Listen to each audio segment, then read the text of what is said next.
We're rolling. Welcome to another HTO podcast. Today's podcast is actually going to be a video podcast. As you can see, we've got some stuff sitting here on the table. So we're kind of going to do like what would you call it? Like a product demo or a review. Sponsorship. Yeah, big sponsor. No sponsor. They pay us to do this kind of stuff. Just an interesting product that that we really want to talk about. A couple products. And how it can kind of benefit a particular way of hunting. But since it is videoed, if you're just listening on Podbean or iTunes, go to YouTube and search Hunting the Ozarks. You can find us there and you can watch this. Or if you're watching it and you just want to listen in your car, look up the HTO podcast on iTunes or Podbean. We are in Arkansas, Nate Dog. Mountain Home. Hey, don't give away our locations. We're not in Mountain Home. We are down in Searcy. That's right. No, this is like our little summer hangout / deer camp, and had a little dude weekend this weekend. Left the wives at home. In Maine. Yeah, in Maine. But yeah, we just kind of rode around. We found, how many new spots did we find today? We probably found 4 or 5 new spots that we at least want to check out come late summer when the water's down. So yeah, we're gonna kind of do another little scout weekend trip on Labor Day. Yeah. So the water's up about 15, 20 feet over what it'll be this fall. So some spots are accessible right now that may not be. So, but it was all in all, it was good scouting. We caught some fish and we saw a big group of bucks. Yeah, we saw eight bucks, right? Yeah, there was one group of 8 bucks that were bedded on, right by the water. That was a weird bed. Wide open timber. Why do you think they were there? To see idiots like us pull up in there. That's probably true. And I don't know, really, I mean, honestly, if you think about it, it was a hot day. They were 30, 40 yards from the water. They might have, middle of the afternoon, if they want to be next to the water, then get up and get a drink. There's tons of browse right now. We're in the middle of the summer, so there's a lot of growth. And like Nate said, it's in a great location where they can just sit there on that hillside and pretty much look down the entire lake. Anyone that drives by that cove, they're seeing. And if anyone pulls in the cove like we did to fish, they're right there and they can just escape because there's tons of timber. Yeah. Something would have been interesting to check and see too is the wind direction. Right. To see if it was coming behind them. If it was coming off that hill where they had the wind at their back and then they were bedded observing the lake.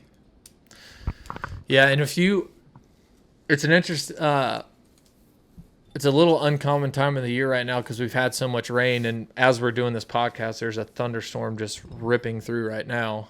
So there's even more rain coming. But whenever I think to take advantage of the rain and these lakes, if you're in the Midwest or in the northern portion of the South, or even a lot of the South's underwater right now too, get out there and check in areas that you normally can't get to with a boat. I just took my little flat bottom and we were able to get into 3 different creek arms that if you're looking on Onyx map, it looks like you're actually on dry land, but we were able to ride my boat all the way back to the public and private borders of those creeks.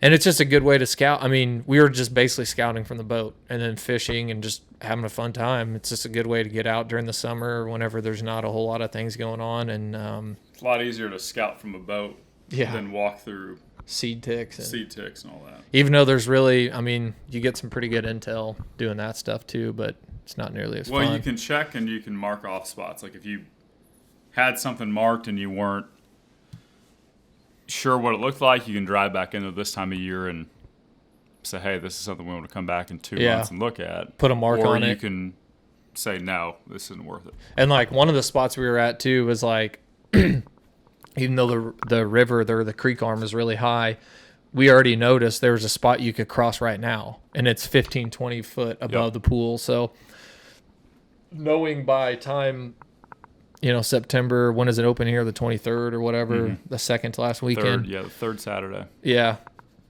by that time rolls around, it's going to be a lot lower. So there's going to be a lot of crossing opportunities in there to where you don't even have to really boat in there. There's parking lots you can get to and then be able to cross the creek. But anyways, going on a little bit of a tangent there about the weekend. But like I said in the beginning, we're going to kind of talk about a few products. Nate just got some of these products in the mail today and already got them set up on his stand set. I got one of the products in. I actually just ordered some. I didn't even tell you I ordered some when I was on the John the other night. What, the South Strips? No, these. Oh, the Talons? Yeah, the Talons. But the products we're going to talk about are really kind of geared towards this, what I'm kind of calling this like ambush. Is that a good name for it? There's like this ambush approach, I guess, to whitetail hunting. Me and Nate grew up hunting, our private farms in the Ozarks, and they're 100, 300, 120, 300 acres, somewhere in there. And permanent sets. Go in, plant fall food plots. You have the stands that, gosh, I can remember when Zach and I were little, we were hunting wooden stands in some of their food plots that have been there for years. That Zach, like the first stands he ever hunted when he was a little kid. And they're the same areas. And that's the same thing that, a couple of years ago, we were still hunting those same areas. So we kind of adopted a new style. I guess as it's gotten more popular. Right. You hear a lot of stuff with people doing hanging hunts and everything along those lines. It's hot right now. So, yeah. And we've kind of adopted it, and we've had pretty good success with it. So yeah, and we're still fairly new. I mean, Nate probably has a little bit more experience on it than I do because he's been down in Arkansas and hasn't had the opportunity to hunt the private land because it's a little bit of a haul to get back to Missouri and hunt his family farm. So he's been doing it a little bit longer, and we've been doing it a couple of years now, and I think it's a fun hunt too. And this isn't just for like a public ground or private ground. Heck, I did it last year on the private ground. And are you just leaving? Getting beer. Oh, okay. A little bush latte. Nice talking to you guys. But I did it on our private ground, yeah, last year, and basically I was just trying to find brand new areas to hunt on our farm, and I was hanging more of like a permanent set, but they were brand new areas that were closer to bedding.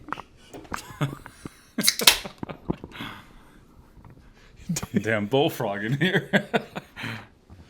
They were closer to bedding areas. One I did a hang and hunt, killed a doe that night. The next one, the one I killed that buck in, was at a brand new area in the bedding area. So basically, the ambush or whatever approach that you want to call it, more, I guess less conservative, more liberal approach to a hunting is getting into the beds. Basically, is all we're saying. Finding those habitat changes throughout the summer to fall and hunting those particular areas where the deer are actually moving. And the reason I think this tactic is more successful, I guess you could say more successful, is there's some studies that we were looking at on QDMA's website. They do a lot of great stuff with like GPS collars and stuff like that. One of them was called 3 Strikes, or 3 Studies, 3 Strikes for the October lull. Basically, it was a GPS data study where they just took location points, I believe, every 30 minutes of deer, starting in the summer all the way through to the post-rut towards the end of the season into the winter. And those studies showed that from the summer all the way to the peak of the rut, the movement continued to increase. If there's a graph, it would continually go up, and then it kind of went back down during the post-rut. But even the post-rut, there was more movement in the post-rut than there was during the summer months, which seems weird because if you hunt the way that we have at our farms, do you see a bunch of shuts off? Typically, what you think of, they shut off. You see a lot of deer that opening weekend or the opening, or you have trail camera pictures in late August, early September of daylight mature bucks, and then September 15th rolls around and everything's at 2 a.m. Yeah, and so you can kind of get into this like rut, if you will, that. Oh, there's an October lull. Our deer just stopped moving during the end of September all the way through to the rut, And that particular study I'm talking about, there was 2 reasons, and they're pretty obvious. One is there's a change in a summer feeding pattern to a fall feeding pattern. And the other observation was aggressive hunting pressure, which makes sense, especially if you're hunting, your private ground and it's you and your dad. Like, we hunt a lot, the opening of the weekend, you're excited to get back out and hunt. And you think of like our farm too, how narrow it is. Right. And the best spot's the back 40 acres. Well, we drive through the front 80 through all the food morning and evening to get back there. And there's a reason it's probably better hunting the whole year. Yeah. Just less pressure. And it's not that you're bumping those deer out of the area. They're just going to avoid it. Like, they just get to a point where they are, they're patterning you pretty much. Right. But the food change in our particular area, we have a ton of oaks, particularly white oaks. And a deer's going to walk right through a beautiful bean field to get to a fresh white oak acorn in the timber. Another study we looked at, this is what I was talking to you on the phone with. It was a GPS collar data. And I don't remember what it was called, but it was done by QDMA. But it was cool because they overlaid it on a map of a particular property and a particular buck. And the one that sticks out that I just remember off the top of my mind was a 2.5-year-old deer. And his summer pattern was on the far northern portion of this farm by a big crop field. And it was very tight. They put little dots on where he was bedding, and it was just almost right off that big crop field. And he was bedding in that particular area. And he would go into the field right at dark, right before the evening, and feed. And then he'd go back to his bedding, a really small area. And I think it was right around September 12th, this deer actually moved to his fall range. He moved, I think it was a mile south to his fall winter range. And his fall winter range was 4 times the size of his summer range. And that range was actually in thick, dense timber, probably because the acorns are falling. Right. Our part of the country where we hunt, acorns start falling the last portion of September, and those deer pretty much feed on them all year almost until the late season whenever they can find green. Just depending on the crop, how dense the acorn crop is. Yeah. Acorn. But anyways, so those are a couple reasons as to why, if you're hunting your private property or heck, even public, and you're wanting to hunt fields, you might not be seeing a lot of deer during that October, quote unquote October lull, even though it's not really true because the deer are moving more in that time period, but they're just probably patterning you. With that being said, these products that we have are kind of meant for this. I really don't want to call. I hate putting like a term on thing, like a mobile hunting setup instead of ambush. That's kind of stupid, but like a mobile hunting type setup. And since Nate got them, I'm just gonna let him take it away. The first one. The stealth strips, yeah. So basically, what we're trying to build this year. So we did this all last year, and it got a little frustrating somewhat towards the end. I mean, packing all this stuff up can be very cumbersome and frustrating. Sometimes I've got 3 sticks here, and so there's 3 straps. There's 2 for the stand, so there's 5 belts. There's a pole line for your rope. There's your backpack. There's your lineman's belt, and it just there's a lot of stuff. So my goal this year, and it was kind of inspired by a new product that came out with Lone Wolf Custom Gear. They launched their new stand, and it was a lightweight stand system with the sticks, everything integrated a lot better. And I was going to buy it, but I just couldn't get over the price point. And some people can, but I just couldn't. I couldn't spend $800. You could buy a new bow, pretty much. Yeah, it's a great stand. Not like great. Great idea. Yeah, I'm not bashing it at all, and people are going to buy it, and it's going to do great for them. But I tried to build, because I already had the XOP and the XOP sticks and everything, so I tried to figure out how do I build and make my setup comparable, maybe not as good, but very close and not, less than half the money. So yeah. we found these products called stick talons, and I don't know if you can see it or not, but you can kind of talk. I'll just and so you can mount your sticks off to the side here, and the cool thing about the XLP sticks is they do stack and mount So you can mount everything on there on the side. It's easy to get on and off. There's no bungee cords, anything like that. So those have been a pretty, obviously we've had them on there a day. Now I'm going to be doing a lot of practice with them and everything. But, and then the second product is the stealth strips. So when you're doing this hang and hunt style, you're going to be close into a lot of bedding areas and everything. So these metal stands, they bang around, your belt buckles make a lot of noise. So these little strips, you line your stand. I have not done the sticks yet. You basically, everything that makes noise or that's metal, you want to cover with some type of it's almost like a sticky felt type of deal. You know what it is? I still use it on my bow. Like, you remember that stuff you put on your bow with your arrow so it doesn't ding your riser? Very similar, yep. That's pretty much what it is. And it's funny to me that more companies don't make this. Because they made them for for bows. Like, why wouldn't you? Yep. And I mean, so there's a company called Stealth Outdoors that makes these, and, they make a ton of different sizes. They sell tree stand kits. And it's pretty cheap. I mean, you're not talking, you go and buy $40, $50 worth of stealth strips, you're going to have enough stealth strips to put on your face. I mean, you get a ton of it. So this invoice for my order was $38.45, and you can use PayPal. And I got 5 strips that are 4 inches wide. Bear with me here, guys. I'm going to try to pull this out while I talk about it. So 5 strips that are 4 inches wide and 24 inches long, which is this right here. So 4 inches by 24, and I got 5 of those, and then I got one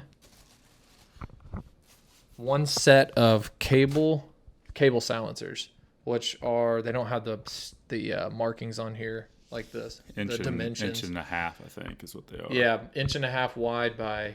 That's more than 24, isn't it? Probably 24 to 28. Yeah, somewhere in there. And basically, I don't know. This is Nate's cable guard. He bought these too. And this is, we've all been in that situation, right? Where you're wearing rubber boots. Yep.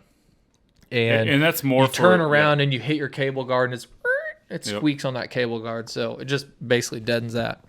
Yeah. And those were, I think on their website, I think the cable guards were $2. So I have not really ran into... Yeah, $4. So I've not really ran into issues with my boots rubbing, but I mean, I'd be sick if I knew that I didn't spend $4 just to wrap them, and that ruined a chance at $1 for me. So, because it is something that your body directly contacts while you're in that tree stand. So it's just another line of defense, basically. But yeah, so these stealth strips you can go through. And during this week, I'm going to get all my sticks wrapped with it. And my plan is this summer, I'm going to do more specific training towards this type of hunting. So I'm going to be we've got this mountain down in Little Rock called Pinnacle Mountain. I'm going to basically weight down a pack similar to the weight that this is and climb that mountain a couple times a week. And I'm also going to do a couple hangs each week in my backyard with this setup just to get more familiar with it, and make it easier once season comes around and more or less figure out, hey, where am I making noise at? Yeah. Is there one spot on my stand that's making noise? Can I come in and self strip it? How can I adjust that so I'm not, it's not middle of October and you're banging metal around the woods like, I need to fix that. It's middle of the summer in my backyard. So, and that's a really important thing too, because it's like that applies to anything. If you're doing this type of, getting in on their bed, like you want to be prepared. You don't want things to come up in the middle of the season, and then all of a sudden you're behind. You're behind at that point. You know what I mean? Right. So I'm with you on the hiking thing too. Like, especially where we're hunting too is really hilly country around here, and some of the public land I hunt back home it's more of like farm land, at least one of the areas that I hunt, and it's not nearly as a big of a deal. But up here, if you kill a deer in the hills, we are quartering that deer in the field, and even if you have a half a mile hike or something back to the boat, that isn't necessarily fun. I mean, you're hiking in whatever the deer weighs, it's probably a couple trips. It's a 2-trip job at least. Right. And so last year why not be prepared? Yeah, I started doing field quartering and almost like you're packing an elk out. And one thing that did, again, basically this whole upgrade of the system that we were using was all pretty much driven in my mind by that new Lone Wolf Custom Gear stand, because they've got the option of their that's a great sound, of their seat platform turns into a frame pack. And so show them that. I was like, well, that's pretty cool. Now I'd have to take the sticks off, but you can turn the XOP seat even up and do the exact same thing and run a bungee up to the top, and you can do everything that stand does, you can do with a couple simple modifications for less than half the price again. So so what he's talking about, so you can see here, this is the seat. It's not going to fold up. No, it's stuck down right now. Okay, so I got it locked in. But so on the new Lone Wolf stand, it folds up like he's saying. Like this seat right here will fold up like this, and this rides on your back. This right here sits at the top of your back. So this is on the butt end of your right there. He's getting it set up right now. But you can still run it in the talons, right? Yeah. Yeah, you just got to get it. Okay. Okay, so he's got it set up here. Now you'd have to have it like bungeed or something, like he said, from the top, and then strap it from the top of the seat, which would be the base of your pack frame or whatever. You'd bungee it to the top here where it's going to sit on the top of your back, so it'll hold it up. And dude, you could hike like the game bags I had in my boat. If you had a couple game bags, you can just set those right there, 2 or 3 deer quarters, or hell, even maybe a whole deer, and bungee it down in there. And that's another benefit. I mean, we run XOP stands like he was saying, and these things are 13.5 pounds with all the buckles, seat, everything. Right. And so that's one thing we were we've been talking about with a lot of times stands. They'll say, hey, we're 7.5 pounds or we're 9.5 pounds. And even XOP, you look on their website, they say, hey, the stand's, what is it, 11.5 pounds? I think it's 10.5 with naked. But it says equipped to hunt is 13.5. And that's with this 6-point offset bracket, your 2 straps, your seat cushion.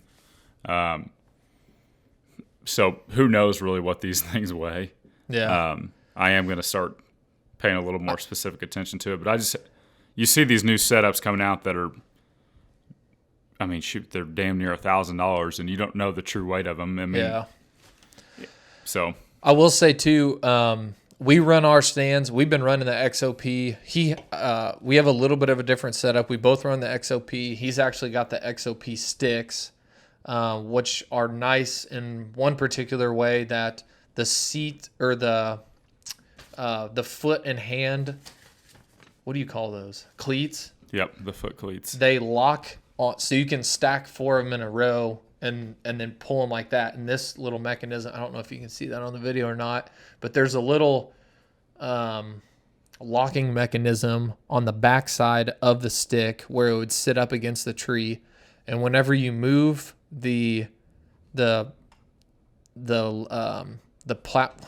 I'm losing my mind. The cleat, yeah. The cleat where you'd set your hand or your foot. Whenever you move that parallel with the stick, it turns the locking mechanism, and on the front it locks together. So you can stack all 4 of them together, which is really neat. I like that. Removes a stick, basically. Yeah. I run I think they're the Summit hunting sticks. They're about the same price, pretty comparable in weight. The only downside is you can't move the cleats, but they're double cleats, which I like, which we were talking today, which I never really thought about. The double cleats are nice when you're hanging the set because you have your feet level. You have 2 stands. Yeah. Or 2 feet on there. 2 cleats where you're putting your feet are level while you're hanging the stand. And for me, I like that a lot better than having offset cleats for at least hanging. But anyways, they're pretty comparable in weight as far as the sticks and the stand go together. What I was trying to get at is the way that you carry your stand in. I know I've tried backpack straps that hang off the base of the stand. Yeah. I've tried a lot of different things, and the way that I run it is similar to the way you run it. I run it because I needed a backpack because I'm bringing the camera gear in. So I need a backpack, which I need extra clothes. I need my camera gear, extra batteries, a lens, all that kind of crap, microphones, all that. And it was just getting to be a hassle. Like if I have backpack straps on the stand, where am I going to carry the backpack? Well, I guess I'm going to have to mount it on the backpack. Then you have a metal frame knocking you on your back when you're walking into the woods. Mm-hmm. So I actually have a Kuiu backpack that's like it's like one of their smaller ones they sell. It's really not that expensive in the grand scheme of things, but it's just got 2 buckle straps. So it's got your regular compartment where I can put extra clothes, anything that I need in the backpack frame itself, and on the outside there's 2 buckle straps that I can strap it down and pull it, cinch it tight, and it's got hip belts. Still not enough space for me, so I actually run a fanny pack too, which Nate got an Alps fanny pack, and I run a fanny pack for my camera gear, so it's not getting crushed against the stand. Nate actually purchased well, go ahead, what is this? This is from... Yeah, it's their tree stand transport system, and it's been fine. It's a little bit bulky, honestly, if I'm speaking honest. I mean, it works for me. It does have a padding against the frame. I may look to change a little bit of that this year, but it works really well because it's got that padding. It's pretty lightweight, and the shoulder straps are really padded, and it's got a really good hip belt. I mean, for mobile hunters, if you're carrying a stand in and out, you have to have a hip belt. It completely changes how the weight feels on your back. I mean, you take a 30-pound setup and it feels like it's 15 just by having a waist belt. Yeah, a hip belt's key. If you've ever done any kind of like packing or like hunting out west, like there's a reason why guys spend a lot of money on those backpacks. It's because the way the weight rides is actually going to be more on your butt and your legs. Whenever you have a good padded hip belt, it's going to run a little bit more on your legs and your back, and that's key, and your shoulders. So that's kind of a key thing on that, is getting a good pack with a hip belt. And I'm sure you can run any kind of pack that has straps on the outside. You can find a way to strap your dang stand onto that backpack, really. A couple things. First off, where can you buy these? So that was, if you just Google basically stick talons. They're called stick talons? Yeah, that's okay. What stick talons. I'm not exactly sure what the name of the company is, but if you Google stick talons, it'll pop up and it'll say it. And when you order them, I think they're $50. You tell them, for 4. Yep, and it gives you one on each side. You type in what kind of sticks you have, what kind of stand you have, and they kind of custom make them for you. It's basically just like a guy out of his garage. Yep. It's a guy, I believe he's in Michigan, I want to say. Maybe wrong. Don't quote me on that. But they work good. They're a very good option for mounting your sticks. Now, here my biggest concern. Sorry to interrupt. And I know what his concern was, and I probably mounted them. I took these on and off probably 5 to 10 times the other day, trying to figure out exactly where to put them at. And I had a tree out back, so I would mount them where I was like, okay, this would work. I would mount them on there, I'd take it outside, and I'd hang the tree stand. I'd sit in it and say, okay, this isn't going to work. So I finally found the area that I like the best, and it turns out that it's actually right here by where the cable attaches. Now, I know in the instructions on the stick talons it says don't hang them here because it's a tripping hazard, but I didn't like hanging them off the front because it took away from basically my foot room. So I'm 6'2", 6'3", so my feet are obviously going to hang off the edge of this. And so hanging something off the tip of it just really limited me. And I never really put my feet too close to these cables anyway. They're more or less just kind of boundaries for me. So that worked out really well for me. All right, we're back recording again on the video. So if you've ever been on like a pontoon boat or even any type of boat that has like a shading over the top, and you need to like store that shading. If you need to put it down, that's exactly. It seems like that's exactly what it is. Very similar, yeah. So like that was one of my concerns is how rigid are these and how long are these going to last? But as Nate was telling me, you can replace. Yeah, you could pop a screw out if for some reason using it a few times. I think the first thing that's going to wear out is probably your mounts before this. You think? I think so. Aren't the mounts metal though? They are, but I mean, I just think just wearing banging around. I mean, if something's going to wear out, I think it's going to be that. That's good to know, actually. These little plastic clamps, I don't see those being an issue. I just don't. That was one of my concerns. Is it being plasticky? I'm always like a guy that I want something that's like aluminum. You know what I mean? But if it was aluminum, you're just gonna be dinging against your metal. I'll tell you. I mean, those are not even stealth stripping these two. They're quiet already. Right. And by the time that I stealth strip out these sticks and then the outside of this, I mean, it's gonna be dead quiet. Yeah, you're not gonna hear it. Yeah. My other concern, which Nate kind of touched on, the way you mount it is like you pretty much mount it to the base of your stand, and you've got to mount it on the side facing up where you're going to set your feet whenever you're hunting. But if you really think about it, your cable guard's sitting there anyways. You lose an inch. Yeah, you lose an inch. You lose an inch, but you keep all your...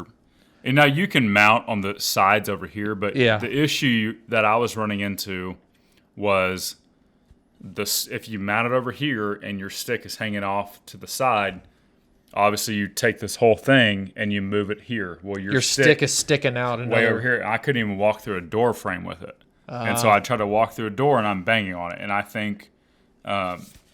You're going to be hitting brush. Mobile, normally when you're walking through and you're in a mobile setup, you're thinking your body width is what you are. Well, you're 6 inches out each side.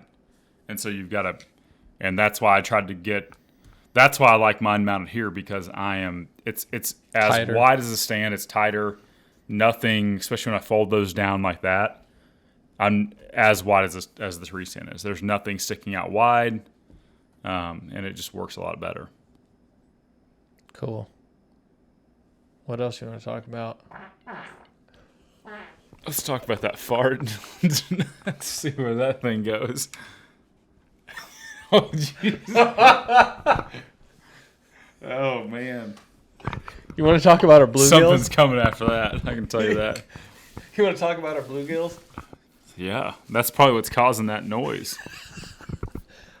I think we might be doing I want to do a video about catching bluegills because it's pretty. I mean, we weren't really on them today. Well, our crickets were covered in coffee. So if you want to catch bluegill, don't put them in coffee. Don't put them in an empty, an old coffee tin. But buy crickets, buy a cricket bucket. But my last cricket bucket fell in the lake, and I was very depressed. But nope. Yeah, so we've been on this kick. Our other friend Levi, we went to Table Rock Lake 4 weekends ago, and caught between two boats over 100 bluegills, and they're really good eating. And it's just something I think that a lot of people overlook, going to a lake and fishing for bluegill. Yeah, they're a nuisance fish to most people. I mean, it's like for bass fishermen, they're like, oh, I feel a bluegill pecking on my worm down there.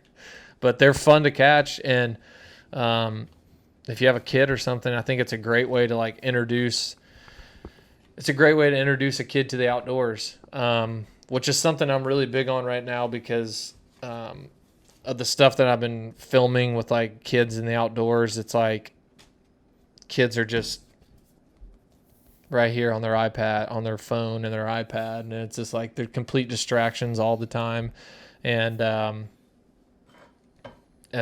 if there's a way you can get a kid in the outdoors or even an adult in the outdoors and they don't quite understand the patience that it might take to, find a crappie bed or where you're catching crappies or bass spawning, those things might take a little bit more time. Take them bluegill fishing. These things spawn from the end of May all the way through July. And if you find a bed and you got crickets and a bobber, you could catch 50, 60 fish. And they think, oh, fishing's this fun time where we always just catch fish. We don't just sit here with Dad on a boat, in a hot boat, and not have fun. So, I don't know. I think it's a pretty cool thing. And they're good eating. It's a great way to introduce them into, like, eating what you kill and catch, which is a big deal for me, too. Self-sufficient. Yeah, so we had us a little bluegill fry, a little surf and turf, nice ribeye steak, reverse seared on the Weber. We killed a dog. Took his back straps off. I wouldn't even kid about I wouldn't even kid about it. Some people go to jail for that. That's a joke, ladies and gentlemen. Maybe not. But anyways, yeah, fun little weekend. We just wanted to talk about this particular subject. Like Nate said, it's like this has become more and more of a popular thing, and we're fairly new to it. So we're right in the middle of this learning process on this, mobile hunting, because we've been really blessed growing up. Our dads purchased farms, and that's a huge blessing for us, just spending time whenever we wanted to go out there and hunt.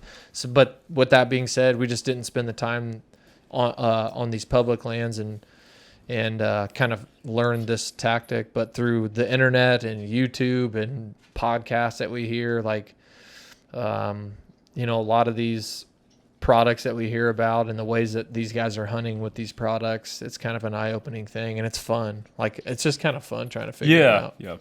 And I mean, another aspect of it that's widely probably overlooked is like what kind of camo you're wearing. Like, not like the pattern. Okay. But you want to go into material. Yeah, material, because a lot of times, the first couple of years I was doing this, I was wearing just the basic.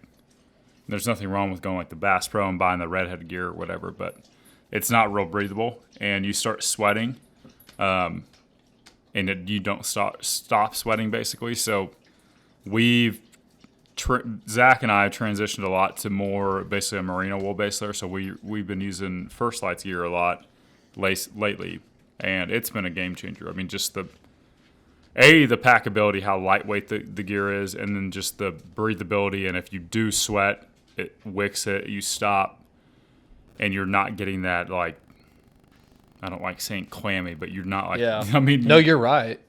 You're not sticky and clammy up in the tree the whole time. So even if it's hot and it's early season, you sweat setting your setup, because I'm not gonna lie to you, it ain't easy going in there and setting up a hang-on setup or a lock-on setup. It's not. Yeah. Especially in the early season when it's it's warm, and even taking a climber or doing whatever, you're gonna sweat. So you want something that's gonna help you out in that aspect of everything, and still keep you cool and then warm whenever. And so the merino wool and that whole aspect has been probably, if I look at the whole of my gear makeover, been the biggest game changer, I would think. Yeah. Overall, it's just been, and there's tons of companies that make merino wool. So I'm not saying we're not affiliated with anyone up here except for Bush Light. They sponsor our show. Oh yeah, the guy that did the Bush Light commercials on the Super Bowl is from Republic, Missouri, which is where I live right now. That's right. That's where I reside for the last 5 years or so. So Bush Light sponsors us, although we don't get any discounts or anything. But yeah, so we don't. No, I like that. I'm glad you went into that, because I think this is almost a podcast in and of itself. This merino wool thing. It's a big difference, and what's crazy is you're gonna pay a little more up front, but it's gonna last. It's gonna last you a lot longer. It doesn't. Everyone's always like, oh, scent free. I need to wash. Merino wool doesn't smell. Like as you wear it, it's got a weird smell in the beginning. It smells like cat pee in the beginning. When you first get it, and it was weird. So when you first get it, I would say go to Bass Pro, get whatever type of unscented hunting camo cleaning or whatever. Throw it in your washer, put it on your long soak or whatever on cold. let it soak, hang dry it. When it is dry, put it back in there one more time. I felt like after I washed it twice and let it soak for like 2 hours in that, it was gone and it wasn't an issue. And I think just wearing, like, just the more you sweat in it, the more you use it. It doesn't. Whenever you first buy merino wool, try to like backing on what we're saying. It literally smells like cat piss. Yeah, you walk out to the woods and it's 90 degrees and you're sweating in it and you're sitting in your stand. You're like, I always hear merino wool's scent proof. I smell like crap. Yeah, it does. I don't know what it is. I don't know the science. If you're running into that, it's probably because you just bought right the merino wool before season because you heard a lot of good things about it and you have not washed it. You've not worn it. You've tried it on to see if it fits. You're like, oh, it fits. I'm good. You throw it in your little scent closet, and which doesn't help at all, by the way. But yeah, so once you get a few wears in it and you wash it one time or twice, you're good. But you can wear that stuff for a week, sweating, and it's not going to smell like musty basically. Last year, my brother and I found out about it like whenever I always hear the word wool, I think of your grandpa's coat from Vietnam or from the Korean War, World War II, whatever. And it's like you think of this like this thick, itchy material. Merino is like the things they've done. These companies, I'm sure you guys have heard about it. If you're listening to this podcast, you've probably heard about First Light. Like they're over the top. Like the stuff is awesome that they're making, and it's very, very soft. Like it feels really nice against the skin, especially their Arrow wool stuff. As far as and I have merino wool from Kuyu. I've had it from First Light. I even have a Columbia, like the fishing outdoor brand. Right. I have a Columbia merino wool. Honestly, if you want to go a little bit on the cheaper, go to Amazon. Instead of spending the name brand prices, go to Amazon. I've bought 4 or 5 pairs of merino wool, like underwear. Yeah, underwear, but not like I hate boxer briefs because they ride up and they choke me. Like boxer briefs are too short for me. I don't know. I don't like that feeling. I grew up right above the knee, basically. Yes, playing sports. Whenever we got synthetic spandex stuff that was right above the knee. It's real long, and you can find that on Amazon for half the price. First Light makes them too that are real long. They're the only ones, I think. All the other brands are a little shorter. I've got a pair of the long ones. I think I paid $30 or $40. Oh, you got them on the sale then? Uh-huh. Yeah, they'll run sales, but if you want to just free shipping, quick shipping, Amazon. I bought 4 or 5 pairs off Amazon, and it's merino wool. And what I was saying is, the only reason why I went and tried the merino wool, my brother lives in Colorado, and he's this big Western hunter, and he found out about the Kuyu brand, which is a direct to customer, which I think First Light is now. They don't sell it's direct to customer, which I think is a great model. But I think it is and it isn't.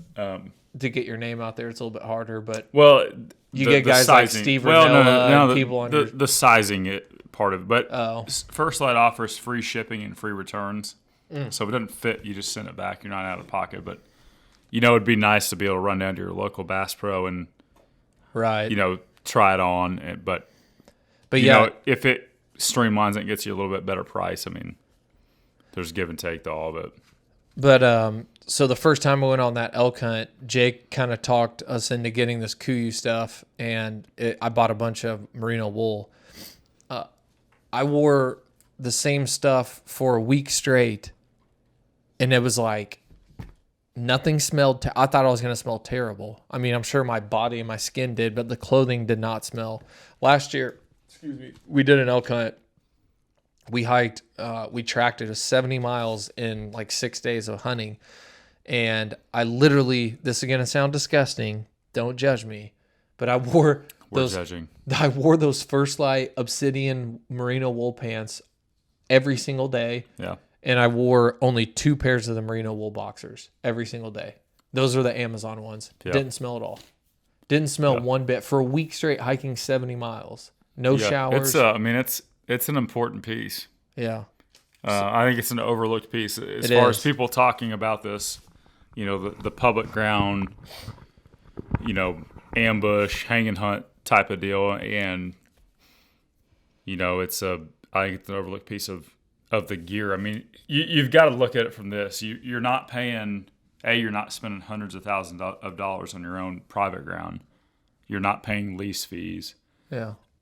You're hunting free ground. So, up front, you may, if you want to get a setup like this, you're looking at $300-$400. Well, you can buy XOP on Amazon or their website. Their website, I think you can buy them on Amazon for $150. Yeah, and you can make these as cheaper as you can go to Academy and get a $30 lock on with some, and you can make it as cheap as you want, or you can go as expensive as you want, upwards of $850 or $900 with the Lone Wolf Custom Gear one. It's all a matter of.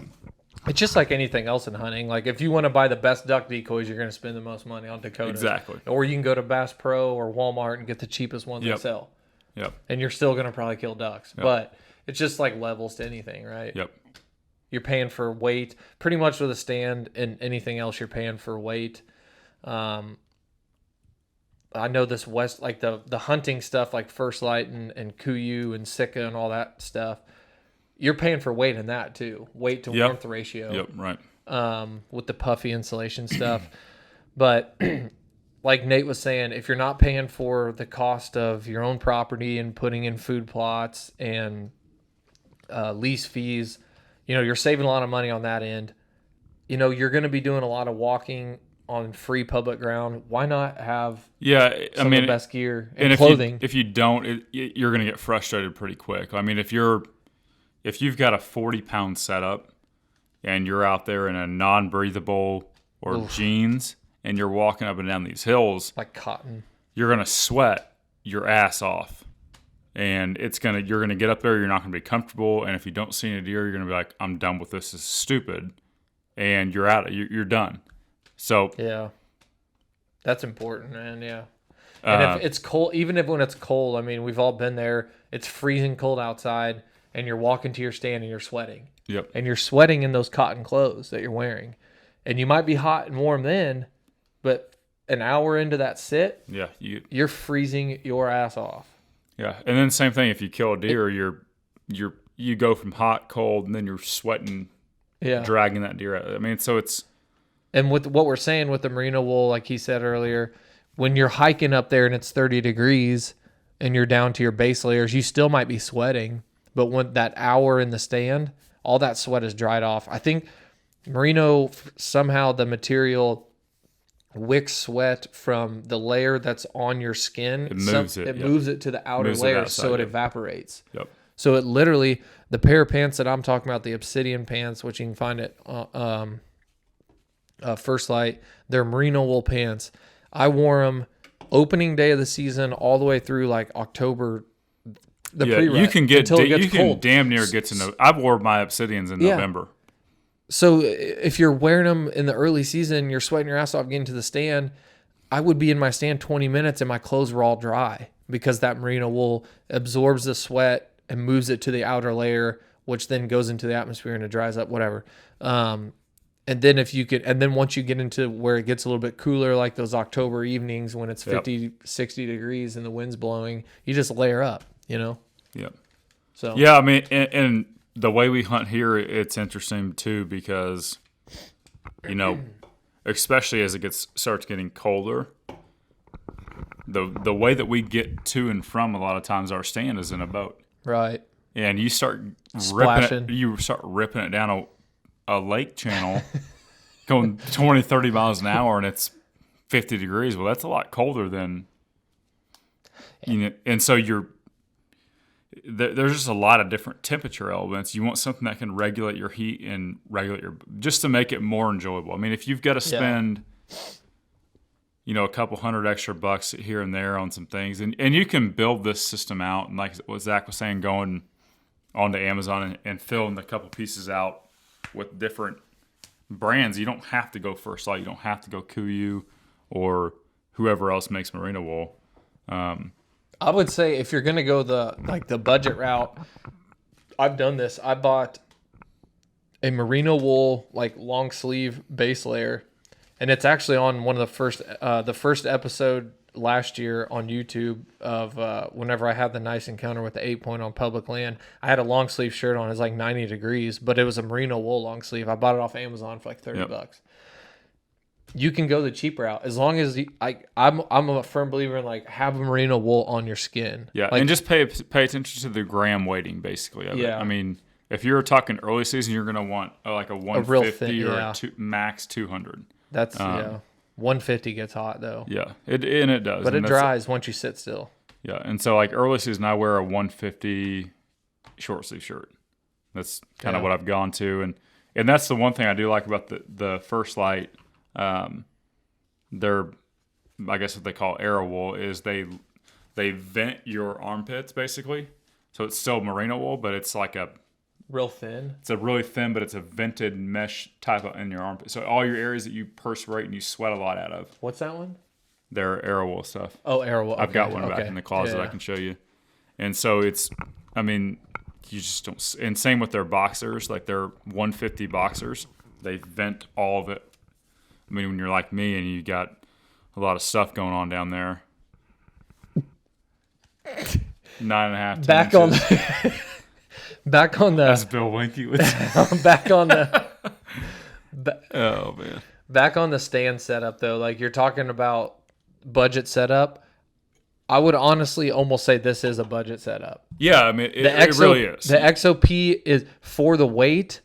This is going to be your cheapest stand. Honestly, you can probably find for the weight. You want a if you're $150. If you're really going to get into it, you want a cast aluminum stand because they're quieter. Not going to squeak. Yeah, not going to squeak. You know, I think everyone who has hunted enough understands that cold. You get your first hard frost. You get into, you leave this one setup in the woods like you hunt it a couple times a year. Your first hard frost. Halloween or 1st of November, you go in there and you set up in it. Hadn't been in the tree in a year. Yeah, pretty much. And every time you move your foot or try to stand up, it creaks and it pops and all that. The cast is not going to do that. Yeah. That's what I mean. Like if you're going to go like this type of approach of hunting that we're talking about, this is about the cheapest you can get, the XOP. Yep. And I mean, and then you start lacing it in this for the weight. These stealth strips and you cover up your buckles and everything. I mean, you get it really, really quiet. So basically what these stealth strips do, you spend $50, you get all this stealth stripping. What it gives you is it's kind of like your get out of jail free card. Like if you screw up while ideally you're not going to bang shit around while you're hanging your stand. But if you do on accident, it's going to save you. It saves you and it's a whole lot quieter. And I guess someone could probably do a video at some point showing the difference, but it's like, it might be a 1 in 100 chance that you might actually squeak your boot up against your cable guard. Right. And it might be a 1 in a million chance that the biggest buck that you've ever seen is in front of you and you do it. But if that is that one time it happens, you're going to be jipping on $4. You're going to be kicking yourself because you're like, gosh dang. Yeah.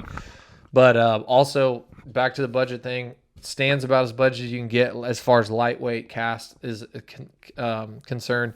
You could probably go a little cheaper on the sticks. You can find a lot cheaper. The sticks that I got were the Summit hunting sticks, and they're $100. These are a little over 100, 150. So if you just without the stealth strips or these talons that we were just kind of talking about, you could get 150. You can get $250 setup, and it weighs about 20 pounds. Yeah, which is about as best as you're going to get, I think. And if it comes with straps and everything. And you get the talons and you get everything set up like this, I mean... Okay, so if it comes with talons, it's an extra 50. There's 300. Yeah. The biggest thing about doing you're looking at 350 to 400 for this entire setup. Doing it like this, there's a lot of trial and error getting it set up the way that you want to hunt. You can certainly go the Lone Wolf Custom Gear and... I mean, that's a hell of a setup. They've got it figured. Those guys have been doing it for years and years, and they built the stand to fit it, but it's expensive. And everyday people probably can't afford to drop $800-900 on a tree stand. It's a lot of money. It is. You can make your own setup like this. That works. It's going to be a couple pounds heavier, but it's going to be functionally, it's going to be the exact same thing. And I like tinkering with shit too. It is kind of fun to work on your own gear. Yeah. And I did hear something the other day on a site. People get bent out of shape about 4 or 5 pounds. Eat a salad. Gosh. Lose 5 pounds before deer season, and that's 5 pounds off your setup. Yeah, that's true, Nate. Anyways, I think drink a few less. But no, I would say drink. We're sponsored by Busch Light, so don't drink less Busch Light. Still drink less. Yeah, drink more. Use code HTO Busch at checkout, that's right. And you'll get a 25% discount. Only on the 30-pack. HTO Busch 30. Yeah, so that's some of the new gear that we're talking about that we got in the mail that we're excited to test, actually. We haven't tested it. I'm actually going to link, if you're watching on YouTube and or Podbean or iTunes, I'll link like where you can buy this shit online. The Talons, even the XOP. I mean, you can Google it all, but I'll just go ahead and link it. And some of the Amazon stuff, like with the merino wool. So hopefully that'll be a little And helpful. I'd say whenever you get the Talons in, they do send some instructions. Pay attention to them. Yeah. I've read reviews of people just not doing them according to the instructions. Maybe when I get mine in the mail, I'll do a video of like installing it. Yeah, because there's a little thing you get. I mean, once you do it right, I mean, those are pretty rock solid. I mean, for something being an add-on. All right, I think that's all we got. Thanks for listening. Remember, drink Busch Light. Not while you're doing anything important, though. Only when you're just like kind of having fun. 9 to 5. See you later.